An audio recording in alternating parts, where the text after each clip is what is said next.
एक बार भगवान विष्णु बैठे बैठे धरती पर भ्रमण करने का विचार किया।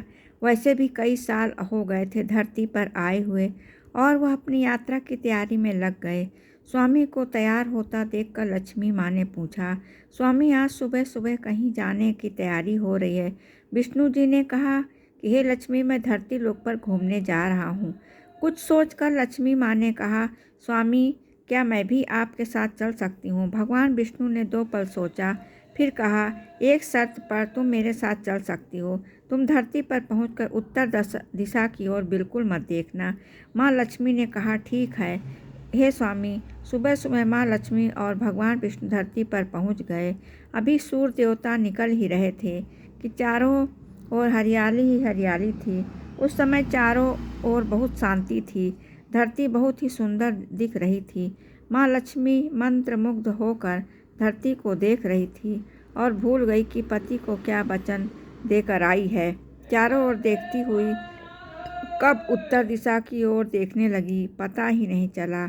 उत्तर दिशा में माँ लक्ष्मी को एक बहुत सुंदर बगीचा नजर आया। उस तरफ से भीनी भीनी खुशबू आ रही थी और बहुत ही सुंदर सुंदर फूल खिले थे।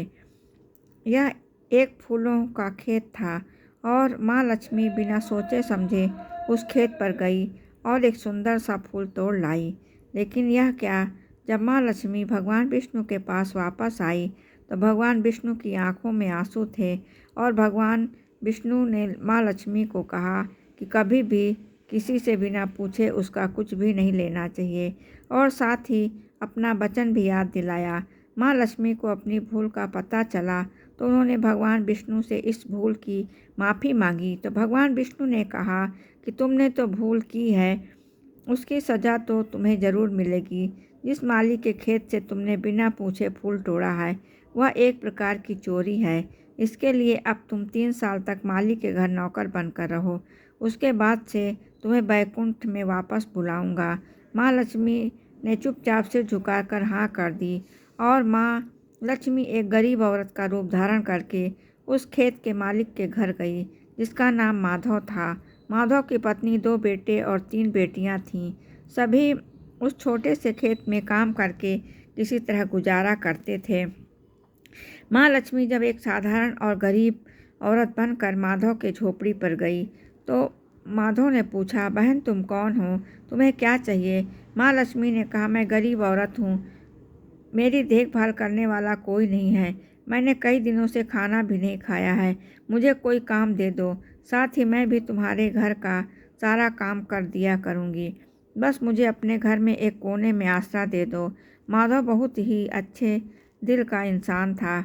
उसे दया आ गई, लेकिन उसने कहा, बहन मैं तो बहुत ही गरीब हूँ। मेरी कमाई से मेरे घर का खर्च मुश्किल से चलता है। लेकिन अगर मेरी 3 की जगह 4 बेटियां होती तो भी मुझे गुजारा करना था।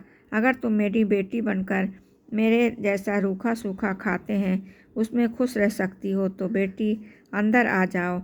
माधव ने माँ लक्ष्मी को अपने झोपड़े में शरण दे दी और माँ लक्ष्मी 3 साल तक उस माधव के घर पर नौकरानी बनकर रही। जिस दिन माँ लक्ष्मी माधव के घर आई थी उसके दूसरे दिन से ही माधव को इतनी आमदनी होने लगी कि शाम को एक गाय खरीद ली और फिर धीरे धीरे माधव ने काफ़ी ज़मीन ले ली। सब ने अच्छे अच्छे कपड़े भी बनवा लिए और फिर एक पक्का घर भी बनवा लिया। बेटियों और पत्नी के गहने भी बनवा लिए। माधव हमेशा सोचता था, मुझे यह सब इस महिला के आने के बाद मिला है। इस बेटी के रूप में मेरी किस्मत आ गई है। और अब कई साल बीत गए थे, लेकिन माँ लक्ष्मी अब भी घर में खेत में काम करती थी। एक दिन माधव जब अपने खेत से काम खत्म करके घर आया तो उसने अपने घर के सामने द्वार पर एक देवी स्वरूप गहनों से लदी एक औरत को देखा। ध्यान से देखकर पहचान गया कि अरे यह तो मेरी मुंह बोली चौथी बेटी यानी वही औरत है। आखिर मैं पहचान गया कि यह तो माँ लक्ष्मी है। अब तो माधव का पूरा परिवार बाहर आ गया था और सब हैरान होकर माँ लक्ष्मी को देख रहे थे।